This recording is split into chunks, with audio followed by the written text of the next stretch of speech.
Hi everyone and welcome back to my channel. Thank you for watching. My name is Mark and today I'm doing a special Q&A of our first 3 months.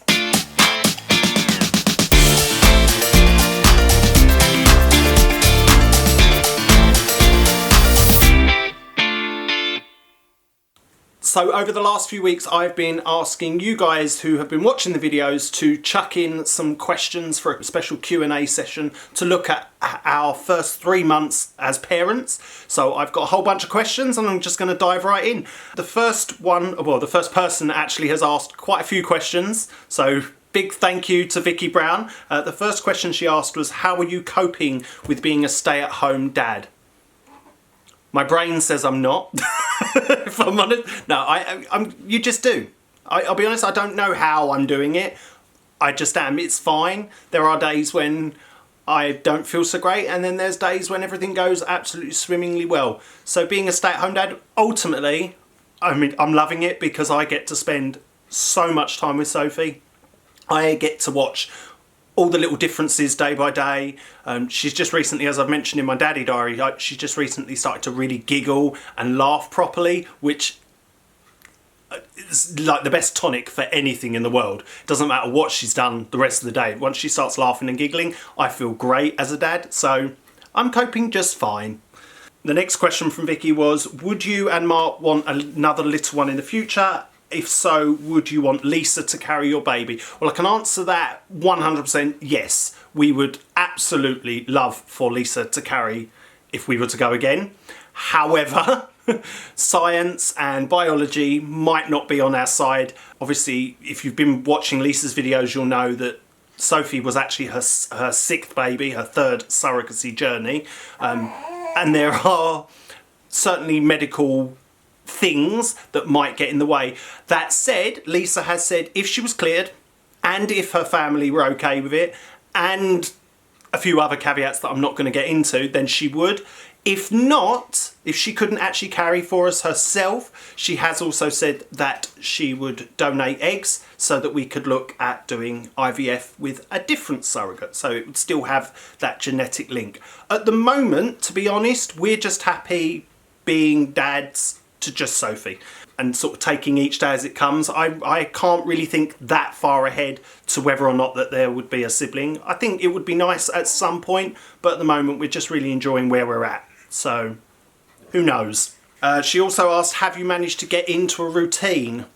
No. The only routine that exists is Sophie's idea of a routine, which is I wake up, you feed me, I cry, you change me, I cry, I go back to bed, if you see what I mean. There isn't a set routine to it. There's a routine to, we know what cry when she gets up, and we know, right, we're going to do food first, then we'll wind, then we'll change, then we let her sit in her chair for a bit.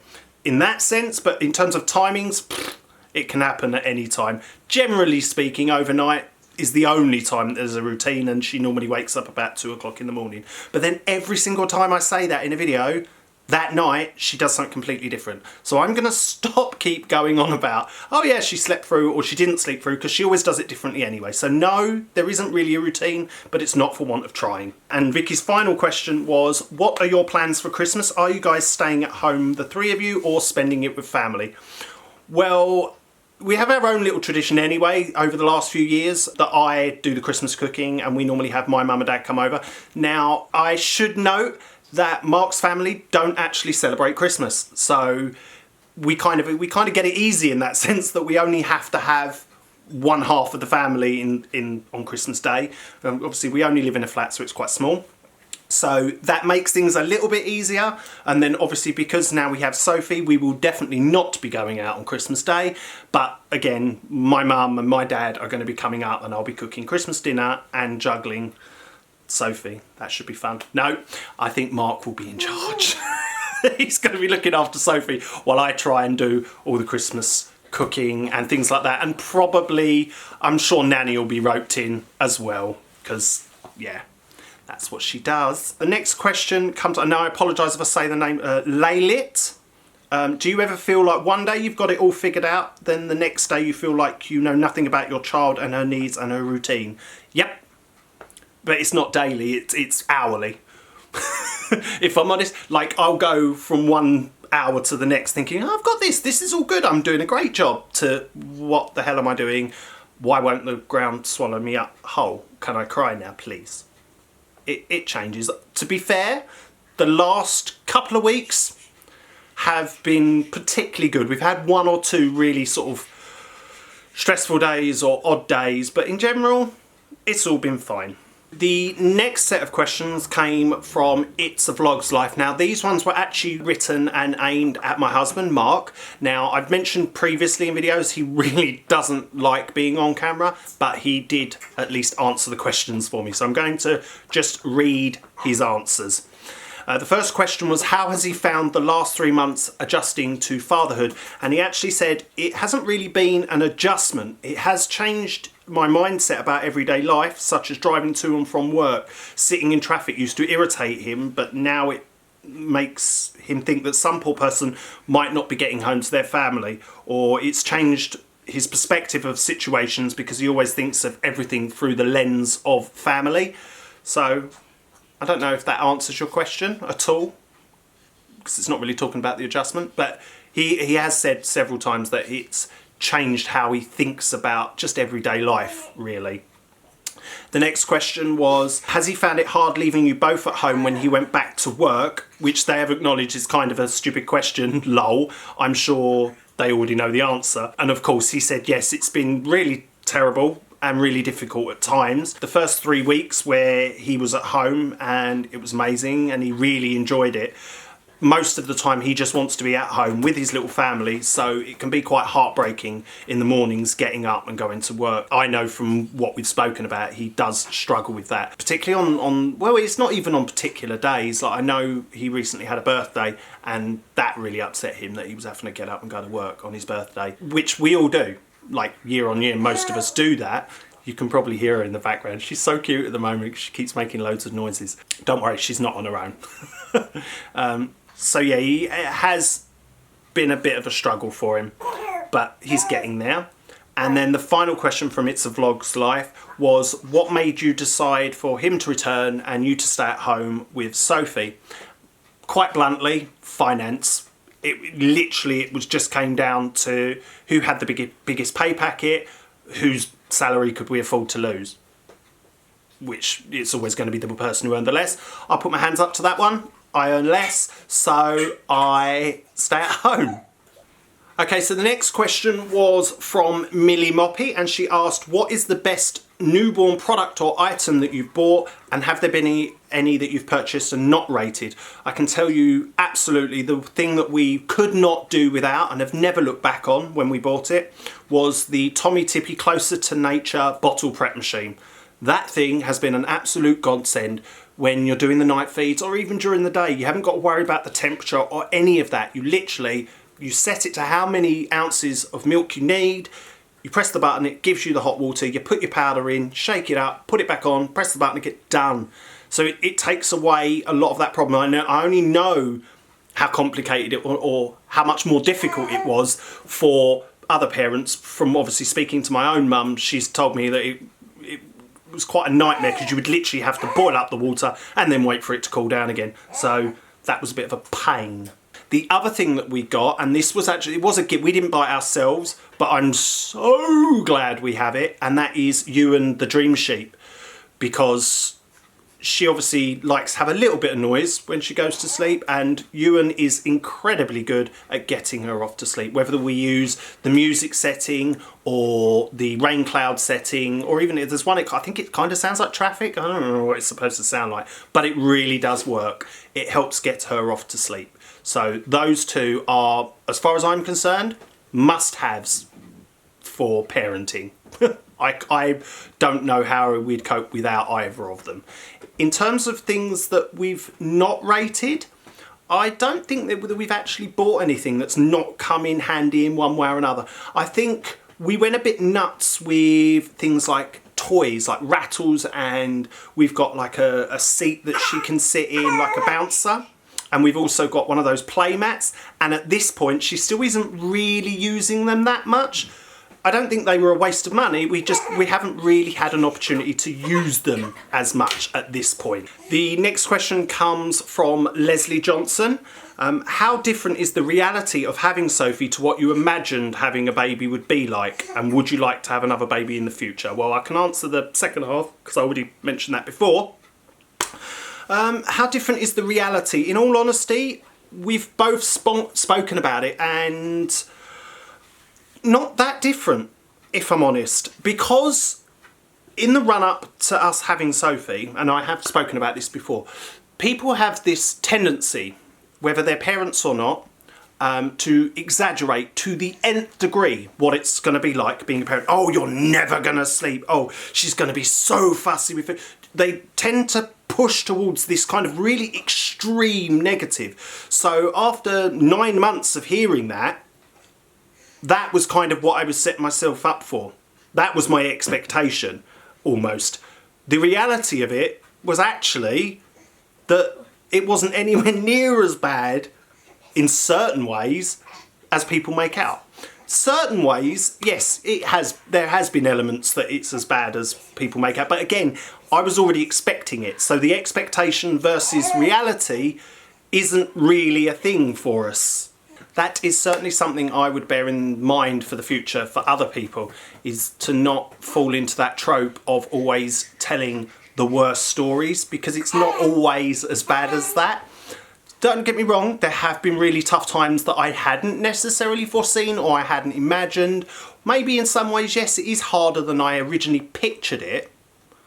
But then I think that changed whilst Lisa was pregnant as opposed to now that Sophie's here. Because like I say, everyone is so quick to tell you how much your life's going to change. Oh, you won't be able to do that anymore. Oh, you can't do that no more. You mustn't do that. You mustn't do this. Oh, she's going to scream all night.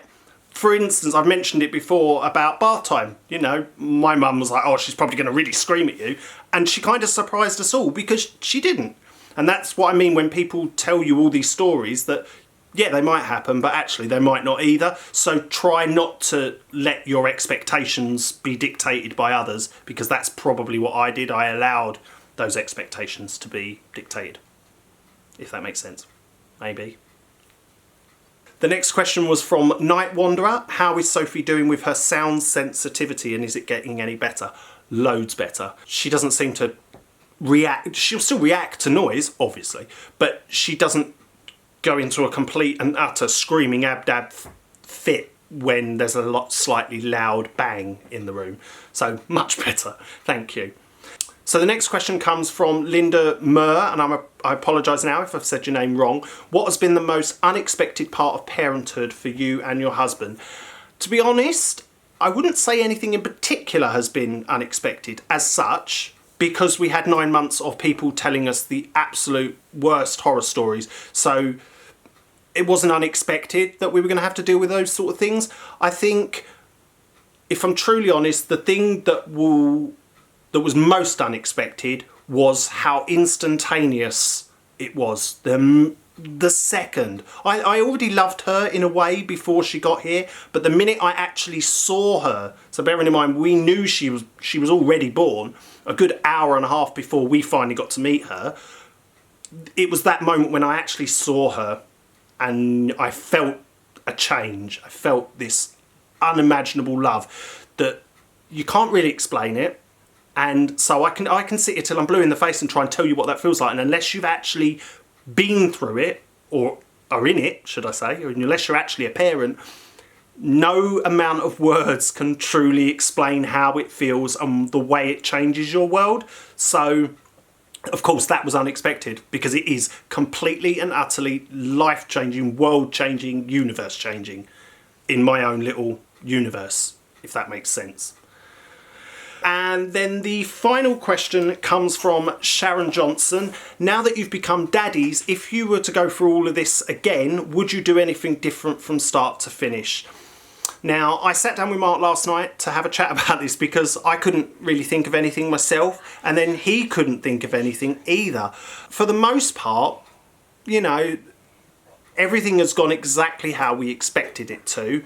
So there isn't anything that we would want to change like that. I guess there are things that we'd like to change that we physically cannot change, like unless we win the lottery, which is that we'd like to both, or I'd like for both of us to be off work and Marc to be at home more, but obviously we can't change that because you need to earn money. I think the only thing that we came up with that we said we would make sure we do differently if we went again was to have more meals pre-prepared in the freezer ready to go, because despite being warned, and we were warned, that we wouldn't eat together and that you really don't have that much time for food prep easily, we kind of didn't ignore it, we just never got around to taking any notice of it, and now she's here, it's a bit late to start worrying about it. So I would make sure that we've got, for the first few weeks, meals frozen for weeks.